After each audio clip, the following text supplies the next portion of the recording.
ప్రభునందు ప్రియ దేవుని బిడ్డలారా, మరొక పర్యాయము మరొక నూతనమైనటువంటి వాక్యం ద్వారా మీ మధ్యలోనికి రావడానికి దేవుడు మాకు ఇచ్చినటువంటి కృపను బట్టి దేవాది దేవునికి నా హృదయపూర్వక వందన చెల్లిస్తూ ఉన్నాను. చాలా సంతోషం.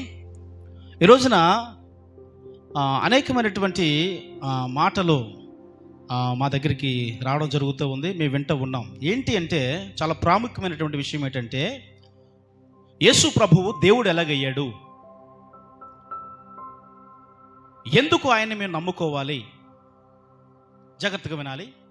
యేసు ప్రభు దేవుడు ఎలాగయ్యాడు, రెండవది ఎందుకు మేము ఆయనను నమ్ముకోవాలని, ఇటువంటి ప్రశ్నలు మా దగ్గర చాలా వస్తూ ఉన్నాయి. అయితే ప్రియ సహోదరులందరూ కూడా ఆ ప్రభు పేరట ఈ మాటను తెలియచేయాలని నేను ఎంతో ప్రేమతో తెలియజేయడానికి ఇష్టపడుతూ ఉన్నాను. దేవునికి స్తోత్రం కలుగును గాక.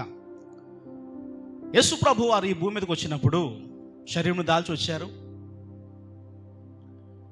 అనేకమైన అద్భుతాలు చేశాడు, ఆశ్చర్యకాలు చేశాడు. యాస్టీజీ ఒక విధంగా చెప్పాలంటే ఏలియా ప్రవక్త ఉన్నాడు, ఎలీషా ప్రవక్త ఉన్నాడు, ఇంకా చాలామంది ప్రవక్తలు ఉన్నారు. ప్రియ దేవుని బిడ్డలారా, యేసు ప్రభు కూడా ఆయన బ్రతుకు దినములన్నీ కూడా ఆయన అక్కడ ఉన్నటువంటి ప్రజలందరూ కూడా ఏమంటున్నారంటే, ఈయన కూడా ప్రవక్తే కదా అన్నారు. నిజమే, బ్రతుకున్నంత వరకు కూడా ఆయన ఒక ప్రవక్తగానే ఆయన జీవించాడు. తన బ్రతుకంతా కూడా ఆ ప్రవక్తగానే అందరూ కూడా చూస్తూ ఉన్నారు ఆయన్ని. ఆయన చేస్తున్నటువంటి అద్భుతాలు, ఆశ్చర్యకార్యాలు, మహిమ కార్యాలు ఇవన్నీ కూడా ప్రజలందరూ చూస్తూ ఉన్నారు. ధర్మశాస్త్ర గ్రంథంలో ఉన్నప్పుడు ఆ ప్రవక్తలు ఏ విధంగా చేశాడో ఈయన కూడా అటువంటి ప్రవక్తలు ఒక ప్రవక్త కదా అని చెప్తూ ఒకడంటాడు, ఈయన ఏలియా ప్రవక్త కదా, ఏలియా ఆత్మీయత మీద ఉందేమో అని చెప్పి చాలామంది మాట్లాడడం జరుగుతూ ఉంది. అయితే ప్రియమైన బిడ్డలారా, యేసు ప్రభు వారు తన సువార్త ప్రారంభ దినాల్లో అనేక మందితో మాట్లాడుతూ ఉన్నాడు. దేవుని వాక్యాన్ని ప్రకటన చేస్తూ ఉన్నాడు, బోధిస్తూ ఉన్నాడు. అనేక మంది సమస్యలకు లేదా ఆ ప్రశ్నలకు సమాధానం చెప్పే ఆ యొక్క మాటలు కూడా మనం చెప్పడం చూడగలుగుతూ ఉన్నాం. దానికి స్తోత్రం కలుగును గాక. అది యేసు ప్రభు వారు దేవుడు ఎలాగయ్యాడు అని అంటే, నేను చాలా క్లుప్తంగా చెప్తూ ఉన్నాను ఈ మాటని. యేసు ప్రభు దేవుడు ఎప్పుడయ్యాడు, యేసు ప్రభు దేవుడు ఎలా అయ్యాడు? ఆయన దేవుడుగా వచ్చాడు, దేవుడు కుమారులుగా పంపబడ్డాడంటే చాలామంది నమ్మడం లేదు. సరే, ఆ విషయాన్ని పక్కన పెడితే కనుక యేసు ప్రభు దేవుడు ఎలాగయ్యాడు అనే విషయాన్ని నేను చెప్పడానికి ఇష్టపడుతూ ఉన్నాను. యేసు ప్రభు దేవుడు అని నేను చెప్తూ ఉన్నాను. అది ఎలాగయ్యాడో ఈ రోజున నేను వాక్యంలోంచి మీకు చూపించాలని ఆశపడుతూ ఉన్నాను. దేవునికి స్తోత్రం కలుగును గాక. యేసు ప్రభు బ్రతుకున్నప్పుడు తన శిష్యులతో కావచ్చు, చాలామంది ప్రజలతో కావచ్చు, నేను మరలా తిరిగి లేస్తాను అని చెప్పేసి అనేక మంది భక్తులతోని చెప్పడం జరుగుతూ ఉంది. అయితే ఆ సమయం రానే వచ్చింది. యేసు ప్రభుని బంధించారు, యేసు ప్రభుని పట్టుకున్నారు. ఆయన చేసిన బోధనను బట్టి, ఆయన చేసిన అద్భుతాల ఆశ్చర్యకాలను బట్టి కొంతమంది ఓరవలేనటువంటి వారు ఏం చేశారంటే, ప్రియదేవుని బిడ్డలారా, ఇటువంటి వాడు ఉండటం వలన మనకు వచ్చినటువంటి ఆదాయం పోతుందని యేసు ప్రభుని బంధించాలి, యేసు ప్రభుని హింసించాలి, యేసు ప్రభుని చంపాలనేటువంటి ఒక ఆలోచన కలిగి యేసు ప్రభుని పట్టుకోవడం జరిగింది. బంధించారు, రోమీలకు అప్పగించారు. రోమ ప్రజలందరూ కూడా ఏం చేశారంటే, ప్రియదేవుని బిడ్డలారా, ఆయనకు సిలువకు అప్పగించేశారు. సిలువకు అప్పగించినటువంటి యేసు ప్రభుని ఏం చేశారంటే, హింసించారు, బాధించారు, గుద్దారు, అనేక విధాలుగా ఆయనను హింసలు పెట్టారు. ఆయన కూడా అవన్నీ కూడా భరించుకొని యేసు ప్రభు వారు నిలబడ్డాడు. అయితే ఇంక లాభం లేదని చెప్పేసి ప్రజలందరూ ఏమనుకున్నారంటే, ఈయన ఎంత కొట్టినా సరే నిలబడుతూ ఉన్నాడు కాబట్టి అతనికి మరణ శిక్ష విధించాలని చెప్పేసి ప్రజలందరూ కేకలు వేయడం వల్ల ఆయన మరణానికి అప్పగించడం జరిగింది. ఈ విషయం అంతా మనకు తెలిసినటువంటి విషయమే. అయితే యేసు ప్రభు దేవుడు ఎలాగయ్యాడు? జాగ్రత్తగా ఈ మాట మీరు మాత్రం మర్చిపోకనండి. యేసు ప్రభు దేవుడు ఎలాగయ్యాడో ఈ రోజున మీతో నేను చెప్తూ ఉన్నాను. అయితే సిలువకు అప్పగించారు, ఆయన సిలువ వేసేశారు. ఆ సాయంకాలము అరిమతయి యోసేపు వచ్చాడు, ఆ బాడీని తీసుకొని ప్రియదేవుని బిడ్డలారా, ఎవరో మన కొత్త సమాధిలో, అతని కొరకు తొలిపించుకున్నటువంటి సమాధిలో యేసు ప్రభువును ఉంచడం జరిగింది. అక్కడ దాకా కూడా ఆయన ఒక ప్రవక్తగానే కనబడుతున్నాడు ప్రజలందరికీ కూడా. అంతవరకు కూడా యేసు ప్రభు ఒక ప్రవక్తగానే కనబడుతూ ఉన్నాడు. మరి దేవుడు ఎప్పుడయ్యాడు అని అంటే, బైబిల్ గ్రంథంలో మత్తయి సువార్త 28వ అధ్యాయంలో మనం చదవగలిగితే, విశ్రాంతి దినము గడిచిపోయిన తరువాత ఆదివారమున తెల్లవారుచుండగా మగ్దలేని మరియ, వేరొక మరియయు సమాధిని చూడవచ్చిరి. ఇదిగో ప్రభుదూత పరలోకం నుండి దిగువచ్చి రాయి పొర్లించి దాని మీద కూర్చుండెను. అప్పుడు మహాభూకంపమును కలిగెను. ఆ దూత స్వరూపము మెరుపు వలె ఉండెను, అతని వస్త్రము హిమము వలె తెల్లగా ఉండెను. అతనికి భయపడుట వలన కావలి వారు వణికి చచ్చిన వారు వలె ఉండిరి. దూత ఆ స్త్రీలను చూచి, చాలా జాగ్రత్తగా ఈ మాట వినాలి, దూత ఆ స్త్రీలను చూచి, మీరు భయపడకుడి, సిలువ వేయబడిన యేసును మీరు వెతుకుచున్నారని నాకు తెలియను. ఆయన ఇక్కడ లేడు, తాను మీతో చెప్పినట్టే తిరిగి సమాధిని గెలిచి లేచాడు. దేవునికి స్తోత్రం కలుగునుగాక. సమాధిని గెలిచి లేచినప్పుడు చాలా మందికి అర్థం అవ్వాలనే విషయం చెప్తూ ఉన్నాను. ఆయన మొదటి నుంచి దేవుడే, కానీ ప్రజలకి కొంతమందికి అర్థం అవడం లేదు. వాళ్ళకి అర్థం అవ్వాలని ఈ రోజున ఈ వాక్యం ద్వారా ఆయన మీతో మాట్లాడుతూ ఉన్నాను. ఆయన ప్రారంభం నుంచి దేవుడుగా వచ్చాడు, కానీ చాలామంది ఒప్పుకోవడం లేదు ఆయన దేవుడని. కానీ ఈ రోజున వాక్యం ద్వారా మీతో మాట్లాడుతూ ఉన్నాను. అనేక మంది దేవతలుగా పిలువబడుతున్నటువంటి వారు ఉన్నారు, దేవతలుగా కొలవబడుతున్నటువంటి వారు ఉన్నారు. ఎవరైనా మరణించి తిరిగి లేవడం మనం చూడగలిగామంటే ఏ ఒక్కరూ లేరు ప్రియ దేవుని బిడ్డలారా. మరి ఎవరు ఆ విధంగా సమాధిని తిరిగి గెలిచి లేచాడు అంటే ఇదిగో చెప్పబడుతున్నటువంటి యేసు ప్రభు ఒక్కడ మాత్రమే. దేవునికి స్తోత్రం కలుగునుగాక. ఈ రోజున సమాధిని గెలిచి తిరిగి లేచినందున యేసు ప్రభు దేవుడయ్యాడు. సమాధిని గెలిచి తిరిగి లేచినందున దేవుడయ్యాడు గనుక అందుకే ఆయనను మేము నమ్ముకున్నాము. దేవునికి స్తోత్రం కలుగునుగాక. దేవుడు బంగారం ఇస్తాడనో, బిల్డింగ్లు ఇస్తాడనో, ఆస్తులు ఇస్తాడనో, అంతస్తులు ఇస్తాడనో, వైభవాలు ఇస్తాడనో, మరి ఏదోదో ఇస్తాడనో దేవుడు నమ్ముకుంటే గనుక అంత మూర్ఖత్వం మరొకటి లేదు ప్రియ దేవుని బిడ్డలారా. మరి యేసు ప్రభుని ఎందుకు నమ్ముకోవాలంటే ఆయన దేవుడు. దేవునికి స్తోత్రం కలుగునుగాక. ఆయన దేవుడు గనుక, అనగా సమాధిని గెలిచి తిరిగి లేచినటువంటి సజీవుడైనటువంటి దేవుడు గనుక ఆయనను మనము దేవుడుగానే నమ్మాలి. అప్పుడు మనము ఆయన నమ్మగలిగితే మనకు కావలసిన ప్రతిదీ అడగక ముందే మనకు దేవుడు అనుగ్రహించే సామర్థ్యత కలిగినటువంటి వాడుగా ఆయన పిలువబడుతూ ఉన్నాడు. దేవునికి స్తోత్రం కలుగునుగాక. ఈ రోజున సమాధిని గెలిచి తిరిగి నచ్చినటువంటి వాడు ఎవడైనా భూమి మీద ఉన్నాడంటే అది యేసు ప్రభు ఒక్కడ మాత్రమే. దేవునికి స్తోత్రం కలుగునుగాక. అందుకే ప్రియదిని బిడ్డరా, ఆయనను దేవుడని మేము నమ్ముకోగలిగాం. ఈ రోజున యేసు ప్రభును నమ్ముకోవాలంటే కనుక ఆయన సమాధిని గెలిచి తిరిగి లేచిన దేవుడు, సమాధిని గెలిచి లేచిన దేవుడు గనుక ఈ రోజున అందుకు నువ్వు ఆయన నమ్ముకోవాలి అని ప్రభు పేరట ప్రేమతో మీకు నేను ప్రకటన చేస్తూ ఉన్నాను. దేవునికి స్తోత్రం కలుగునుగాక. లేదు, ఎవరైనా ఈ విధంగా 3వ దినాన లేచి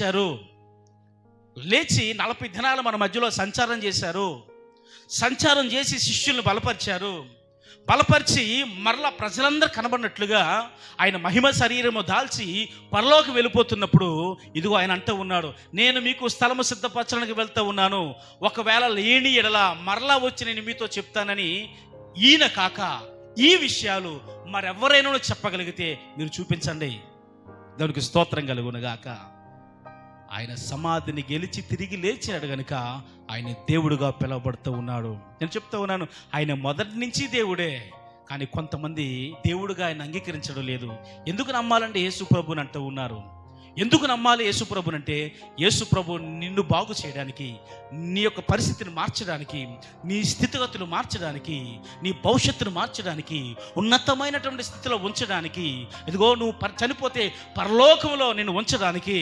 ప్రియా దేవుని బిడ్డలారా, ఆయన మరణమును గెలిచి తిరిగి లేచాడని నువ్వు నమ్మి బాప్తిసం పొంది ఆయన దగ్గరకు రాగలిగితే ఆయన దేవుడని నీకు నిరూపించుకుంటాడు. దేవునికి స్తోత్రం కలుగునుగాక. కాబట్టి నేను కూడా యేసు ప్రభుని ఎందుకు నమ్ముకున్నానంటే ఆయన సమాధిని గెలిచి తిరిగి లేచాడని. మరి ఎవరు కూడా నాకు కనిపించలేదండి. అలాగే సమాధిని గెలిచి తిరిగి లేచినటువంటి వారు నాకు ఎవరు కనిపించలేదు కనుక మరి ఎవరు కనిపించారు ఈ బుక్స్ అనేది చదివినప్పుడు అంటే యేసు ప్రభు మాత్రమే నాకు కనిపించాడు. ఎందుకు తిరిగి లేచాడు? సమాధిలో ఉండొచ్చు కదా ఆయన. ఎందుకు తిరిగి లేచాడంటే ప్రియా దేవుని బిడ్డ, మనలను అనాథులుగా వదలకూడదని. దేవునికి స్తోత్రం కలుగునుగాక. మనం మనవిలు వినాలని, మనతో మాట్లాడాలని, మనకు కావలసినటువంటి ప్రతిదీ ఇవ్వాలని, నిత్య రాజ్యం అంటూ ఒకటి ఉన్నది, దాని కొరకు బోధించడానికి, అనేక మందికి సేవకులను నిలబెట్టడానికి ఆయన తిరిగి లేచాడు. దేవునికి స్తోత్రం కలుగునుగాక. ఈ రోజున యేసు ప్రభు దేవుడు ఎలా అయ్యాడని చాలామంది అడుగుతూ ఉన్నారు. నేను చెప్తూ ఉన్నాను, యేసు ప్రభు దేవుడు ఎలా అయ్యాడు? సమాధిని బద్దలు కొట్టుకొని బయటకు వచ్చాడు. కనుకనే ఆయన దేవుడిగా పిలవబడుతూ ఉన్నాడు. అందుకే ఈ రోజున నేను కూడా ఆయన దేవుడని నేను నమ్మి విశ్వసించి ఆయన నామములో నేను బాప్తిసం పొందుకొని ఈ రోజున ఆయన సేవకుడిగా అనేక మందికి చెప్పే స్థితిలోకి దేవుడు నన్ను తీసుకుని రాగలిగాడు. దేవునికి స్తోత్రం కలుగునుగాక. అట్టి కృపతో దేవుడు మిమ్మల్ని కూడా నింపాలనుకుంటూ ఉన్నాడు. అట్టి వరములతో దేవుడు మిమ్మల్ని కూడా ఆశీర్వదించాలనుకుంటూ ఉన్నాడు. అయితే మనం ఏం చేయాలి తెలుసా? ఆయన దేవుడు, ఆమేన్, హల్లెలూయా. ఆయన దేవుడని మనం నమ్మగలిగితే, ఆయన సమాధిని గెలిచి తిరిగి లేచాడని మనం నమ్మగలిగితే, ఈ రోజున నీ ప్రశ్నకు సమాధానం దొరికిందని అనుకుంటూ ఉన్నాను. ఏంటి ఆ ప్రశ్న? యేసు ప్రభు దేవుడు ఎలాగయ్యాడు? ఇదిగో దేవుడు ఇలా అయ్యాడు. దేవునికి స్తోత్రం కలుగునుగాక. నువ్వు నమ్మగలుగుతావా? ఎంతకంటే రుజువులు నీకేం కావాలి? ఎంతకంటే రుజువులు నీకేం కావాలి? ఈ రోజున నువ్వు విశ్వసించి ఆయన దగ్గర రాగలిగితే గనుక ఇంకనూ ఉన్నతమైనటువంటి ఊహించని కార్యాలతో దేవుడు నిన్ను నింపాలని ఆశపడుతూ ఉన్నాడు. ఒక విషయం చెప్తాను చూడండి. దేవుడు అనగా యేసు ప్రభు మనతో మాట్లాడతాడండి. మనతో మాట్లాడతాడు. ప్రియమైన బిడ్డలారా, ఎలాగండి మాట్లాడతాడు ఆయన అంటే, సౌలు విషయంలో అననీయతో దేవుడు మాట్లాడాడు. అననీయ, నీ ప్రార్థన సౌలుకి అవసరం. ఈ రోజున నువ్వు ప్రార్థన చేయటం వలన సౌలు యొక్క కళ్ళు తెరవబడతాయి. నీ ప్రార్థన కొరకు సౌలు ఎదురు చూస్తూ ఉన్నాడు అని అననీయతో దేవుడు మాట్లాడాడండి. ఇది ధర్మశాస్త్రంలో కాదు నేను చెప్పేది, నూతన నిబంధన గ్రంథంలో జరిగినటువంటి సందర్భాన్ని నేను మీతో తెలియజేస్తా ఉన్నాను. అప్పుడు మాట్లాడిన దేవుడు ఇప్పుడు మాట్లాడతాడు. ప్రియమైన బిడ్డలారా, అయితే మనం ఏం చేయాలి? దేవుడు మాట్లాడతాడని చెప్తున్నాడు కనుక మాట్లాడే దేవుడితో మనం మాట్లాడాలంటే మనం ఏం చేయాలంటే, ప్రియమైన బిడ్డలారా, సమాధిని గెలిచి తిరిగి లేచాడని నువ్వు నమ్మగలిగి విశ్వసించగలిగితే ఖచ్చితంగా దేవుడు నీతో మాట్లాడతాడు. దేవునికి స్తోత్రం కలుగునుగాక. నమ్మారు. అక్కడ కొంతమంది స్త్రీలు నమ్మారు. దేవుని యొక్క దూతలు ప్రకటించినప్పుడు ఆ స్త్రీలు కొంతమంది నమ్మి ఏం చేస్తున్నారు? పరిగెట్టుకుని వెళ్ళి శిష్యులు చెప్తూ ఉన్నారు, ఇదిగో మన సమాధుల్లో వెతుకుతున్నటువంటి యేసు ప్రభు ఇక్కడ లేడు, ఆయన చెప్పిన రీతిలోనే తిరిగి సమాధిని గెలిచి లేచాడు అని ప్రకటన చేసినందున వారు ఎంత సంతోషించారో తెలుసా ప్రియమైన బిడ్డలారా. ఇది ఒక మూలన జరిగినటువంటి సందర్భం కాదు. ఇది ఎక్కడో ఒక గ్రామంలో జరిగిన సందర్భం కాదు. ప్రపంచం మధ్యలో జరిగినటువంటి సందర్భం ప్రియమైన బిడ్డలారా. కాబట్టి మనం ఏం చేయాలంటే, యేసు ప్రభు దేవుడు ఎలా అయ్యాడంటే, యేసు ప్రభు సమాధిని గెలిచి తిరిగి లేచాడు గనుక దేవుడయ్యాడు. కనుకనే ఈ రోజున నీవు కానీ నేను కానీ ఆయనను నమ్ముకోగలిగాం. ఎవరైతే ఆయనను కలిగి ఉండి మరణిస్తారో ఖచ్చితంగా దేవుడు వారిని పరలోకంలో జ్ఞాపకం చేసుకుంటానంటూ ఉన్నాడు. ఈ రోజున ఆయనను కలిగి ఉండి నువ్వు మతం మారమని చెప్పలేదు ఇక్కడ, నువ్వు కులం మారమని చెప్పలేదు ఇక్కడ, నువ్వు వర్గాలు మారమని చెప్పలేదు ఇక్కడ, అన్ని వదులుకోమని చెప్పలేదు, నువ్వు మనసును మార్చుకోమన్నాడు దేవుడు. యేసు చెప్పేది ఒకటేనండి, నీ మనసును మార్చుకో. నీ మతాన్ని కాదు, నీ కులాన్ని కాదు, నీ డబ్బుని కాదు, నీకున్న భోగభాగ్యాలను కాదు, నీకున్న అధికారాన్ని కాదు మార్చుకోమనేది. నువ్వు ఎవరివైనా సరే, నువ్వు ఏ కులస్తుడైనా, ఏ మతస్థుడైనా, నువ్వు ఎవరివైనా సరే, దేవుడు చెప్తున్న మాట ఒకటే, నీ మనస్సు మార్చుకో. దేవునికి స్తోత్రం కలుగునుగాక. నీవు మనస్సు మార్చుకోగలిగితే, నువ్వు మంచి మనసు కలిగి అనేక మందికి మంచి మార్గంలో నడిపించే స్థితిలోనికి నువ్వు రాగలిగితే గనుక నీకంటే ధన్యుడు మరొకడు ఉండడని యేసు ప్రభు చెప్తూ ఉన్నాడు. ఈ రోజున ఆయన మతాలు మార్చే దేవుడు కాదు, కులాలు మార్చే దేవుడు కాదు, మనసును మంచి మనసుగా చేసే దేవుడు. దేవునికి స్తోత్రం. పాడైపోయినటువంటి మనసులను బాగు చేసి గొప్ప ఏకైక దేవుడు నా యేసు దేవుడు. కనుకనే ఈ రోజున సమాధిని గెలిచి తిరిగి లేచాడు. ఎందుకంటే మన మనసులో మార్చాలని, అనేక మందితో మనము ప్రేమ కలిగి బ్రతకాలని, మంచిగా మాట్లాడాలని, నీతిగా యథార్థంగా ఉండాలని, భక్తి కలిగి ఉండాలని, భయము కలిగి ఉండాలని, తల్లిదండ్రులకు లోబడాలని, పెద్దవారిని గౌరవించాలని. ఎంత మంచి మాటలండి ఇవన్నీ కూడా. ఒకవేళ ఏ మాటలు మన తల్లిదండ్రులు చెప్తే మనము వారిని దూరపరుస్తామా? మన తల్లిదండ్రుల కంటే దేవుడు ఎక్కువ కదా. దేవుడు తర్వాతే కదా తల్లిదండ్రులందరూ కూడా. ప్రియా దేవుని బిడ్డలారా, తల్లిదండ్రులు ఈ మాట చెప్తే మనం వారిని చంపేస్తామా? కాదు కదా. మనకన్నా పెద్దవారు ఎవరు చెప్పినా రే మంచిగా ఉండరా, నీతిగా ఉండరా, భయం కలిగి ఉండరా, పెద్దవాళ్ళు మాట వినరా చెప్తూ ఉంటారు. యాజటీజీ యేసు ప్రభు చెప్తుంది కూడా అదే. పెద్దవారు గౌరవివ్వు, తల్లిదండ్రులు గౌరవించు, మంచిగా బ్రతుకు, నీతిగా బ్రతుకు, యథార్థంగా బ్రతుకు. ఒకరిని కలిగి ఉంటే కనుక పేదలకు పెట్టు, అబద్ధం ఆడుకో, వ్యభిచారం చేయకు, దొంగతనం చేయకు, తాగకు, లోకంలో మంచి పేరు సంపాదించుకో అని యేసు ప్రభు చెప్తున్నాడండి. ఆయన చెప్పిన మాట ఇదేనండి. నువ్వు బాప్తిసం తీసుకున్నా తీసుకోకపోయినా సరే, నువ్వు ఆయనను అంగీకరించకపోయినా సరే, ఆయన బోధ ఏంటో తెలుసా? ఈ భూమి మీద బ్రతుకుతున్నావు కనుక నీతిగా బ్రతుకు, యథార్థంగా బ్రతుకు, నమ్మకంగా బ్రతుకు, కలిగుంటే పేదవాళ్ళను ప్రేమించు. దాన్ని బోధించడానికి రండి. ఆయన సమాధిని గెలిచి తిరిగి లేచాడు. దేవునికి స్తోత్రం కలుగునుగాక. ఈరోజు నా ప్రియ దేవుని బిడ్డలారా, ఆయన సమాధిని గెలిచి తిరిగి లేచి దేవుడు గనుక ఈ రోజున అందుకు నువ్వు దేవుడిని నమ్ముకోవాలి అని ప్రభు పేరట నేను నీకు తెలియజేస్తున్నాను. ఈ మాటలు బట్టి మీరందరూ కూడా ఆదరించబడతారని, ప్రోత్సహించబడతారని, రక్షణ మార్గం నడిపించబడతారని నేను ప్రేమతో ఈ మాటలు మీకు తెలియజేస్తూ ఈ మాటలు నేను ముగిస్తూ ఉన్నాను. ఈ కొద్ది మాటలు దేవుడు మనకు దీవించి మనందరం ముందుకు నడిపించును గాక. ఆమేన్. God bless you. దేవుడు మిమ్మల్ని దీవించును గాక.